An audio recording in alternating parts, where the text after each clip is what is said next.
बोल के लबादा देते रहे। मैं आपके साथ हूं फिर से रहमान सैफी। दोस्तों, जिस तरह से आज आपने हमारी हेडलाइन पढ़ ली होगी, 4 देश के बड़े संगठनों की बड़े डिपार्टमेंटों की बड़ी यूनियन हमारे साथ यहाँ पर मौजूद है। जैसे रेलवे से एक यूनियन मौजूद है, ओम प्रकाश जी आप स्क्रीन पर नजर आ रहे हैं आपको, रावत जी जल बोर्ड से नजर आ रहे हैं आपको, एमसीडी से राजकुमार देगान साहब नजर आ रहे हैं, और विद्युत डिपार्टमेंट से डॉक्टर पवन त्यागी जो विशेषज्ञ के रूप में हमारी स्क्रीन पर मौजूद है। तो आज बात करेंगे सरकार की, केंद्र सरकार की तरफ से और दिल्ली सरकार की तरफ से और प्रशासन की तरफ से क्या सुविधाएं अभी तक कर्मचारियों को डिपार्टमेंटों के मिली हैं कोरोना वायरस महामारी के चलते। तो उसी विषय पर आज बातचीत होगी। सबसे पहले मैं रेलवे से जो हमारी यूनियन है, वहां के हमारे साथी कार्यकर्ता यूनियन के बहुत अच्छे वरिष्ठ ओम प्रकाश जी बैठे हैं, उनसे बात करेंगे। ओम प्रकाश जी, किस तरह की सुविधा अभी तक सरकार, दिल्ली सरकार और प्रशासन की तरफ से दी गई है, जरा बताएं हमारे दर्शकों को और हमें भी। पहले तो सभी साथियों को मेरा नमस्कार। और मैं रेलवे से ऑल एसटी रेल कर्मचारी एसोसिएशन का दिल्ली मंडल से मंडल मंत्री बोल रहा हूँ। जी बताएं बताएं ओम प्रकाश जी।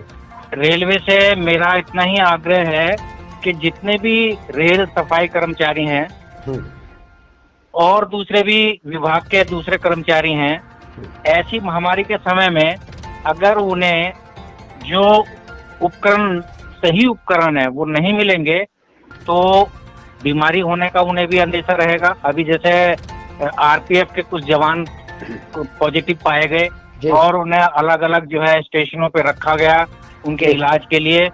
तो प्रशासन से मेरा इतना ही आग्रह है कि सही उपकरण उनको समय पे उपलब्ध कराए जाएं ताकि वो इस महामारी से बच सकें, वो अपने परिवार को अपने आप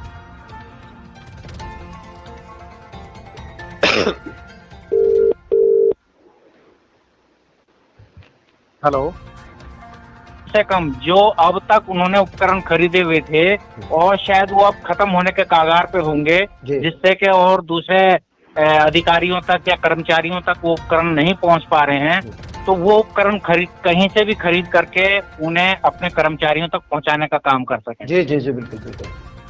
आपने किन उपकरणों की मांग अभी तक सरकार से रखी है रेलवे कर्मचारियों? हमारी जो उपकरणों की मांग है वो मांग है जैसे सैनिटाइजर हो गया, आपके मास्क हो गया, दस्ताने हो गए, इनकी सबसे पहले जो है मांग है हमारी, जिससे कि कर्मचारी जो काम करता है, सफाई कर्मचारी है, वो गंदगी का काम करता है, गंदगी उठाने का काम करता है, और जिस समय वो काम करने के लिए। ओम प्रकाश जी, अभी तक रेलवे के आपकी यूनियन के माध्यम से कर्मचारियों को क्या क्या सुविधा अभी तक उपलब्ध हो पाई है? अभी तक सुविधा जो उपलब्ध हो पाई है वो 3 तारीख से और करीब 12 तारीख तक कर्मचारियों को ये सुविधा उपलब्ध हुई, मास्क और दस्तानों की।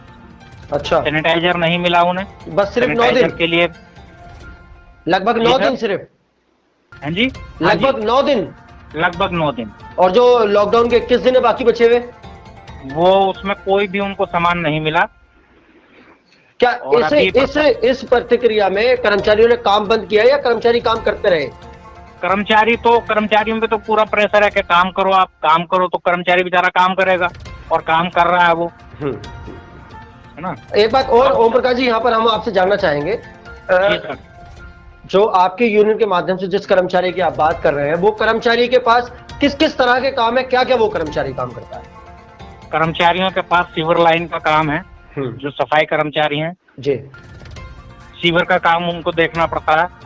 अभी फिलहाल कुछ समय से जब से कर्मचारी कुछ कम हुए हैं, क्योंकि बाहर से भी कुछ लोग आने वाले हैं जी, बाहर से लॉकडाउन की वजह से, बॉर्डर सील होने की वजह से वो कर्मचारी नहीं पहुंच पा रहे हैं। जी जी जी, तो बाहर से गाड़ी हायर की जाती है जो कि सीवर लाइन का काम देख रही है। बाकी सफाई का, झाड़ू का काम जो कर्मचारी आ रहे हैं, वो कर्मचारी उन कामों को पूरा करके सरकार को, प्रशासन को दे रही है। जी जी जी, जिससे कि कॉलोनी में रहने वाले लोगों को किसी भी प्रकार के बीमारी या संक्रमण से उन्हें बचाया जा सके। बिल्कुल, यहाँ पर अभी खुद नहीं बच जी जी ओम प्रकाश जी, बिल्कुल अपने दोबारा आएंगे आपके पास।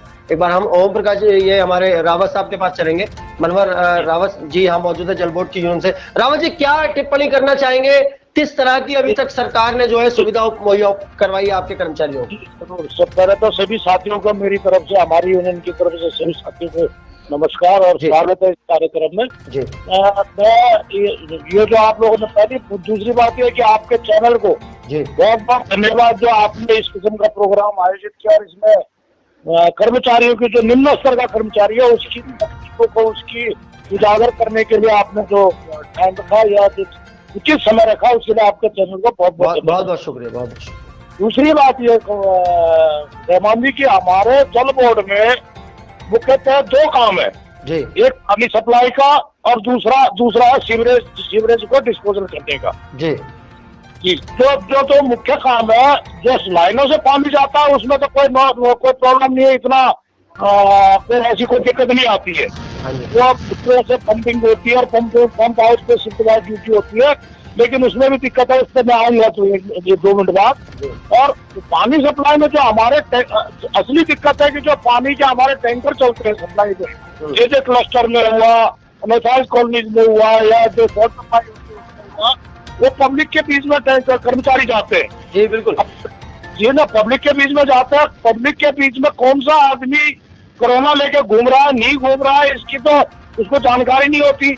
हम लोगों ने जब ये लॉकडाउन शुरू हुआ था, महामारी घोषित की गई थी, तब दिल्ली जल बोर्ड के मेंबर वाटर सनत कुमार जी से, मेंबर एडमिनिस्ट्रेशन से, सीओ साहब से, यहाँ पे कि हमारे वाइस चेयरमैन है राघव चड्डा जी, उनसे मिलके और लिखित में यह मांग की कि कर्मचारियों की कर्मचारी काम करने के लिए बाध्य है, लेकिन कर्मचारी की सुरक्षा का भी ध्यान रखा जाए। जी बिल्कुल। उन्होंने आदेश किए कि भाई ये जो है ये चीजें जो सुरक्षा के उपकरण है, सैनिटाइजर है, ग्लव्स है, गमबूट है, इस किस्म के उपलब्ध कराए गए। लेकिन देखने में आया कि उसके बाद प्रशासन ने उसको आदेश के अनदेखी करके फॉर्मेलिटी पूरी कर दी। किस तरह से फॉर्मेलिटी पूरी की? फॉर्मेलिटी ये पूरी कर दी कि ग्लव्स जो दिए गए वो एक आदमी को एक शिफ्ट में दे दिए गए कि आप वॉल ऑपरेट करने वाले का काम, वॉल जब ऑपरेट करता है तो उसका एक बार वॉल ऑपरेट करने पे ग्लव्स खत्म हो जाता है जी। वो ग्लव्स दोबारा काम नहीं आते, लेकिन ये कि उसको कहा गया कि वो उसी से आप चलाइए।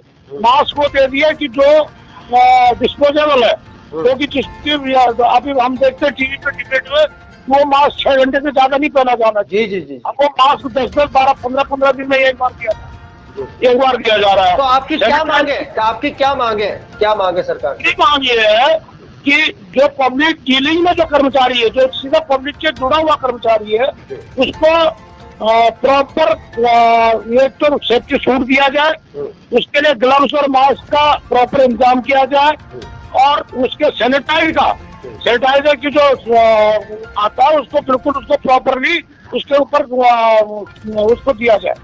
दूसरा जो हमारा आता मेन मुख्य काम से, अभी जो रेलवे से हमारे साथी बता रहे थे, सीवरेज डिस्पोजल का जो हमारा काम है रहमान जी, वो बहुत बड़ा एक कह सकते हैं कि वो हमारे फौज में जिस किस्म से बॉर्डर पे लड़ाई लड़ती है उसी किस्म से हमारे सीवरेज का कर्मचारी भी सीवरेज में काम करता हो, चाहे प्लांट हो, चाहे वो मेंटेनेंस हो, चाहे कहीं भी हो। और उसके साथ भी वही चीज है कि सैनिटाइज या हैंड ग्लव्स या मास्क की वो फॉर्मेलिटी पूरी की गई है। उसके ऊपर एक नई चीज आप दिल्ली जल बोर्ड में है कि बहुत सा कर्मचारी आज 40% कर्मचारी आउटसोर्स और कॉन्ट्रैक्ट बेस का है। जी जी बिल्कुल। कॉन्ट्रैक्टर के थ्रू है, उसको कोई सुविधा इस किस्म की नहीं दी गई है, ना कॉन्ट्रैक्टर के द्वारा ना दिल्ली जल बोर्ड प्रशासन के द्वारा। वो उसके सामने मजबूरी है कि वो अगर काम नहीं करता तो उसका रोजगार जाता है, और अगर काम करता है तो उसको अपनी जान जाती है।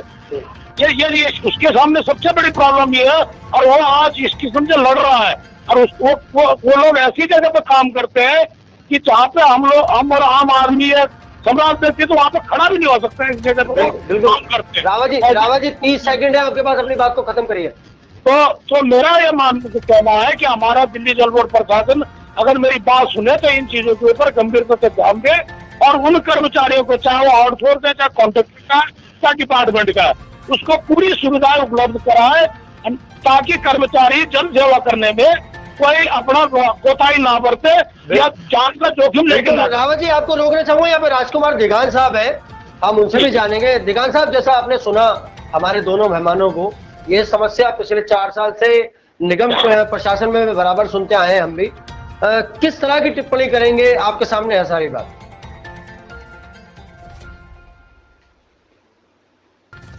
राजकुमार दिगान साहब। हेलो, हाँ जी शफी जी। आपने दोनों मेहमानों की बात सुनी, किस तरह की टिप्पणी करना चाहेंगे? दोनों की समस्या एक जैसी और शायद निगम की समस्या भी कुछ इस तरह की है, किस तरह से बताना चाहेंगे? सर्वप्रथम शैफी साहब, मैं आपका बहुत बहुत धन्यवाद करता हूं कि आपके चैनल के माध्यम से जो समाज के प्रति जो आपने जो आवाज उठाई है, मैं उसका अपने दिल की गहराई से धन्यवाद करता हूं। और जो भी साथी इस चैनल से जुड़े हुए हैं, इस डिबेट में हैं, मेरा उनको प्यार भरा नमस्कार। मेरा नाम राजकुमार दिगान है और Akhil Bharatiya Valmiki Mahasabha and all municipal corporation staff union से मैं दिल्ली प्रदेश अध्यक्ष हूँ। हाँ, कहिए शैफी जी। जिस तरह से अभी दोनों मेहमानों ने अपनी बात कही, दोनों ही डिपार्टमेंट में लगभग एक जैसी दिक्कत है। प्रशासन, सरकार, केंद्र सरकार कोई भी सुविधा मुहैया कराने में शायद विफल हो रही है। क्या वजह मानते हैं विफल होने की वजह से? कर्मचारी उसका भुगतान क्यों भुगते? देखिए, मैं आपको एक बात बताना चाहता हूँ शैफी साहब, दिल्ली में 3 कॉर्पोरेशन है, उत्तरी दिल्ली कॉर्पोरेशन, दक्षिणी दिल्ली कॉर्पोरेशन और तुम्हारा ईस्ट दिल्ली म्यूनिसिपल कॉर्पोरेशन। ये तीनों ही कॉर्पोरेशन जो है, इसमें जो कर्मचारी हैं, हर वार्ड में कम से कम 200 से 250 से कर्मचारी हैं। जी बिल्कुल, कहीं 400 भी है साहब। जी जी जी जी जी, मैं मिनिमम कम ही बता रहा हूँ फिलहाल, तो 250 से 300 ही बता रहा हूँ जी। शैफी साहब, इसमें क्या हो रहा है कि जो सुविधा निगम द्वारा, कमिश्नर द्वारा या लेफ्टिनेंट गवर्नर द्वारा हमें मिलनी चाहिए जी, उसमें केवल 250-300 आदमी में से 50 से 30 आदमी को सैनिटाइजर, मास्क और ग्लव्स दिए जा रहे हैं जी। मैं पूछना चाहता हूँ, ये जो कोरोना वायरस है, इसने पूरे संसार में त्राहिमाम मचा रखा है। ये किसी का दोस्त नहीं है ये जी, बिल्कुल। और चाहे वो शहरी हो या कोई ग्रामीण हो या पैसे वाला हो या गरीब हो, किसी भी तबके से हो जी जी, किसी भी तबके से हो, ये उसको संक्रमित कर रहा है, ये उसको संक्रमित कर रहा है। तो मैं आपको बताना चाहता हूँ, सबसे पहले मैं रोशनी डालता हूँ उन 2 कर्मचारियों पर जो कोरोना पॉजिटिव पाए गए हैं, जैसे कि सादर दक्षिणी क्षेत्र में संगीता वाइफ ऑफ बब्बू, हमारी बहन दया, और एक कर्मचारी और है जिसका खुलासा कल लाजपत नगर जोन से हुआ है। बिल्कुल हुआ है, हाँ, विनोद कुमार, वो भी कोरोना पॉजिटिव पाए गए हैं। तो मैं पूछना चाहता हूं, जो कोरोना वायरस ने आज दिल्ली नगर निगम का जो सफाई कर्मचारी उसके घरों में पैर पसार लिए हैं जी जी जी, तो मैं इसमें जिम्मेदार बताना चाहता हूं निगम प्रशासन को, क्योंकि हमारा जो आता है वो कमिश्नर है, हमारे परिवार का जो मुखिया है वो कमिश्नर है। यदि कमिश्नर अपनी जिम्मेदारी से मुकम्मल तरीके से, सुसज्जित तरीके से यदि अपनी जिम्मेदारी को बयान करते, तो मैं समझता हूँ ये कोरोना वायरस कम से कम निगम कर्मचारियों को नहीं होता। क्योंकि आपने देखा कि जो मरकज का जो मामला था, निजामुद्दीन का मामला था, वो लगता है दक्षिण दिल्ली नगर निगम, वहां दिल्ली पुलिस को पीपीई किट दी गई, डॉक्टर स्टाफ जितना उसे पीपीई किट दी गई, लेकिन वो एरिया सील करने के पश्चात भी जो दिल्ली नगर निगम का सफाई कर्मचारी है, बगैर किसी मास्क के, बगैर किसी गमबूट्स के और बगैर किसी ग्लव्स के और बगैर किसी सैनिटाइजर के आज भी वहाँ सफाई व्यवस्था दुरुस्त कर रहा है। बिल्कुल बिल्कुल दुरुस्त है शैफी साहब। वो जो कूड़ा वहाँ से मरकज से जो उठाया जा रहा है जी, उसको सफाई कर्मचारी आज भी उठा रहा है पहले की भांति। तो जो जिम्मेदार है, मैं सही मायने में जो जिम्मेदारी बताता हूँ वो निगम प्रशासन की बताता हूँ। निगम प्रशासन को ये सुविधा मुहैया करानी चाहिए। और एक बात और बताना चाहता हूँ शैफी साहब, उत्तरी दिल्ली कॉर्पोरेशन, उत्तरी दिल्ली नगर निगम में कम से कम 5 से 6 जोन आते हैं जी, बिल्कुल। उसके एक भी कर्मचारी की आज तक वेतन नहीं मिला है। यदि वेटरनरी की बात करूं, यदि शिक्षा विभाग की बात करूं और यदि स्वास्थ्य विभाग की बात करूं, तो उन कर्मचारी को 2 माह से वेतन नहीं मिला है। और जो डैम्स का कर्मचारी है उसको 1 माह से वेतन नहीं मिला है। मैं पूछना चाहता हूँ, जब ये लोग हमसे काम कराना चाहते हैं, हम देश की सच्ची भावना और सच्ची निष्ठा से सेवा कर रहे हैं, हम इस बात की परवाह ना करके कि हमें मृत्यु आएगी या मौत का तांडव पूरे देश में बीत रहा है, हम इस चीज से बगैर डरे हुए देश की सेवा कर रहे हैं। उसके बावजूद हमारा मेहनताना हमें समय पर क्यों नहीं मिल रहा? बिल्कुल दिगान साहब, मुझे आपकी एक बात, वो राज साहब का एक शेर है जो हमेशा मैंने आपके मुंह से सुना है, शायद आज वो बिल्कुल अपनी जगह पर सही से साबित हो रहा है। मैं आपसे चाहता हूँ, आपसे गुजारिश करूंगा, एक बार वो शेर सुना दे, लबालब भरा नहीं है। हाँ, मैं बताना चाहता हूँ अभी, लेकिन रात इंदौरी साहब के बहुत सारे शेर है और मैं उनका दीवाना हूँ। जी जी बिल्कुल। आज जो शाहिद मसलत है, जी आज जो शाहिद मसलद हैं वो कल नहीं होंगे, किराएदार हैं, कोई जाती मकान थोड़ी है, और हमारा भी खून इस देश की मिट्टी में शामिल किसी के बाप का हिंदुस्तान थोड़ी है। बिल्कुल बिल्कुल वाह वाह वाह, बिल्कुल बिल्कुल जी हम भी उसी भारत के निवासी हैं जिसमें और लोग रहते हैं। जी बिल्कुल। हमारे साथ सौतेला व्यवहार क्यों? जी। हमारे उन गरीब कर्मचारी को जो उत्तरी दिल्ली नगर निगम में अपनी सेवाएं दे रहे हैं, सफाई व्यवस्था दुरुस्त कर रहे हैं, लेकर गली कूचों से राष्ट्रपति भवन तक को स्वच्छ कर रहे हैं इस कोरोना वायरस जैसी बीमारी में। मैं भी यहाँ पर अपनी बात रखना चाहूंगा दिगान साहब। जिस तरह से देखिए, चाहे आज वो निगम का कर्मचारी है या दिल्ली जल बोर्ड का कर्मचारी है या रेलवे प्रशासन का कर्मचारी है या विद्युत कर्मचारी है, जहां पर कर्मचारी का नाम आ रहा है, मुझे लगता है वो परेशानी की रेखा के बिल्कुल नीचे है। इस तरह की दिक्कत यहाँ पर देखने को मिल रही है। शैफी साहब जी, मजदूर होता है जी, चाहे वो रेलवे का हो, चाहे उद्यान विभाग का हो, चाहे दिल्ली जल बोर्ड का हो, मजदूर यानी सब मजे से दूर। जी जी जी जी बिल्कुल बिल्कुल। यहाँ पर दिगान साहब आपको रोकूंगा। यहाँ पर अभी हमारे साथ पवन त्यागी जी मौजूद हैं, एक विशेषज्ञ के रूप में आज हमारे प्रोग्राम में मौजूद है विद्युत डिपार्टमेंट से। त्यागी जी, एक बहुत सुलझे हुए व्यक्ति मैं आप तीनों को बता दूं और एक सामाजिक कार्यकर्ता भी है। डॉक्टर पवन त्यागी जी, आपने बात सुनी तीनों मेहमानों की। आपसे स्पष्टीकरण चाहता हूँ, प्रोग्राम का आखिरी चरण है, आप कृपया स्पष्टीकरण करिए और अपनी तरफ से अपनी एक राय रखिए। किसकी गलती की वजह से आज कर्मचारी की ये दुर्दशा है? डॉक्टर पवन त्यागी जी। डॉक्टर साहब, आपकी हमारी आवाज आप तक आ रही है? हेलो डॉक्टर साहब। हाँ जी हाँ जी, आपको हमारी आवाज पहुंच रही है? आ रही है जी, आ रही है। तो मैं जानना चाहता हूं, आपने तीनों मेहमानों की बात सुनी, किस तरह का स्पष्टीकरण रखेंगे अपनी बात का? मैं इनकी बात सुन के एक नतीजे पे पहुंचा, मुझे बड़ा दुख हो रहा था सुनने के बाद जी कि एक तरफ देश के प्रधानमंत्री देश के सफाई कर्मचारियों के लिए तालियां बजवा रहे हैं, थाली बजवा रहे हैं जी जी और कह रहे हैं दिया जलाओ, इनका सम्मान करो, ये वीर सैनिक हैं, योद्धा हैं जी। और दूसरी तरफ मुझे इन पैनलिस्ट से सुन के पता लग रहा है कि उनको जो बेसिक सुविधा चाहिए वो नहीं मिल रही। मैं आपको यहाँ पर एक बात और बता दूं डॉक्टर साहब, ये जितने भी तीनों यहाँ पर बैठे हैं हमारे मेहमान, ये इनकी वाणी की एक एक बात बिल्कुल सच है अपनी जगह पे। हकीकतन यही हाल है आज कर्मचारी का। तो ये तो बहुत ही बड़ी दुर्दशा है और इसको आपने उठाया। वास्तव में इस मुद्दे को उठाने वाला आपको भी धन्यवाद है कि वास्तव में इस समय में जब पूरे देश में लग रहा है कि पता नहीं सरकार जो है इन सफाई कर्मचारियों का कितना सम्मान और ख्याल कर रही है, ऐसे में उनको मौत के मुंह में धकेल दिया गया है। जी जी। भाई सैनिक अगर हमारा बॉर्डर पर लड़ रहा है, उसके पास तो बंदूक भी है, हथियार भी है, लड़ने के लिए सारे साधन हैं, पीछे उसके लिए सारी फौज खड़ी है, लेकिन यहाँ तो ये फौज जो है जो हमारे कीटाणुओं से लड़ रही है दिन रात, और उसको इस तरह से छोड़ दिया गया, ये बड़े दुख की बात है। और इसमें मैं तो कह रहा हूँ सरकार ने ऊपर लेवल तक इस बात को तुरंत पहुंचाना चाहिए कि मोदी जी आप एक तरफ तो इनका सम्मान कराने के लिए ताली थाली बजवाते हो, दूसरी तरफ इनको जो है मौत के मुंह में धकेल रहे हैं और उनको तनख्वाह तक नहीं दे रहे हैं। बहुत शर्म की बात है। अब जहाँ तक बिजली डिपार्टमेंट की बात है, मेरे विभाग में तो सारे कर्मचारियों को पहले ही दिन एक आदेश हुआ था कि जो लॉकडाउन में घर में रहेंगे उनको पूरा वेतन मिलेगा। जी जी।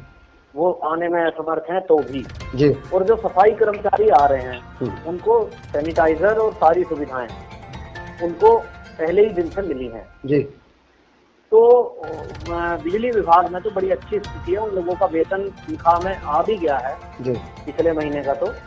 और कर्मचारियों के लिए सबके लिए वो टेम्परेचर लेने की गन है, चाहे सैनिटाइजर है, चाहे दस्ताने हैं, वो वहाँ उचित माध्यम से हमारे यहाँ तो ध्यान रखा जा रहा है। बिल्कुल, बहुत अच्छा लगा आपके मुंह से कर्मचारियों के लिए सुनकर के उनकी कुछ तो सुविधाओं का ध्यान रखकर। दिगान साहब के बाद एक बार दोबारा चलेंगे। दिगान साहब, उत्तरी दिल्ली में 3 महीने का वेतन नहीं आया कर्मचारी का, किस तरह से सर्वाइव कर रहा होगा वहाँ का कर्मचारी? देखिए, ये तो उसका दिल जानता है या फिर उसका ईश्वर जानता है। जी बिल्कुल। जब कर्मचारी अपनी समय पर ड्यूटी कर रहा है तो उसका अधिकार बनता है कि वो जब तक उसको उसका मेहनता ना मिले जब तक उसको कार्य नहीं करना चाहिए। जी जी। जब देश हित की बात आती है, जब समाज हित की बात आती है और जब दिल्ली की बात आती है, तो कहीं ना कहीं जो मेरा कर्मचारी है, चाहे वो किसी विभाग का हो, जब स्वाइन फ्लू आया, जब डेंगू फ्लू आया, उसके बाद फ्लैग फ्लू आया, ऐसी जब घातक बीमारियां देश में आई, तो तब तक इस कर्मचारी ने अपनी ईमानदारी के साथ काम किया। लेकिन मैं एक बात बताना चाहता हूँ शैफी साहब, इस माहेशमती साम्राज्य की शिवगामिनी देवी कोई और है, वो आए दिन नए नए कटप्पा लाकर हम जैसे बाहुबलियों के सर अक्सर कटवाती रहती है। जी जी बिल्कुल, बहुत बहुत बड़ी बात दिगान साहब ने कही। दोस्तों आपने सुना भी, माहेश्वती कोई और है और बाहुबलियों को किसी न किसी कटप्पा के द्वारा कटवाती रहती है। बिल्कुल राइट बात है आपकी दिगान साहब, और हमें बहुत अच्छी लगी और हम ये सोचते हैं हमारे दर्शकों को बहुत अच्छी लगी होगी ये बात। तो दोस्तों ये थी वो सारी सच्चाई जो कर्मचारियों के यूनियन। एक सेकंड में एक चीज और बोलना चाहता था। जी जी जी बताएं। कि जो पब्लिक डीलिंग से जिनका रोज का जनता से टच में रहते हैं जो कर्मचारी, चाहे वो रेलवे का हो, चाहे बिजली बोर्ड का हो, चाहे जल बोर्ड का हो, चाहे एमसीडी का हो, कई का भी हो, उसका हेल्थ चेकअप प्रॉपर हर तीसरे दिन या आज के महामारी के दौर में कम से कम हफ्ते के अंदर उसका एक हेल्थ चेकअप या स्क्रीनिंग होनी चाहिए। जी जी रावत जी, बहुत अच्छी जानकारी। अगले प्रोग्राम में हमारा मुद्दा यही सवाल रहने वाला है, दोबारा आपको बुलाया जाएगा प्रोग्राम में। तो दोस्तों ये थी वो सारी बात। देखिए रेलवे के कर्मचारी की भी हालत हमने आप तक पहुंचाई, जो उसके साथ जो इस टाइम आप बीती चल रही है वो भी आप तक पहुंचाई, और जो है विद्युत डिपार्टमेंट पहुंचाई, जल बोर्ड के पहुंचाई, और साथ साथ ही निगम कर्मचारी की पहुंचाई। तो दोस्तों ये पूरी खबर थी जो हमने पूरी सच्चाई के साथ आप तक पहुंचाई है। तो दोस्तों अगले मुद्दे के साथ, एक नई बात के साथ हम आपके सामने फिर हाजिर रहेंगे। जय हिंद।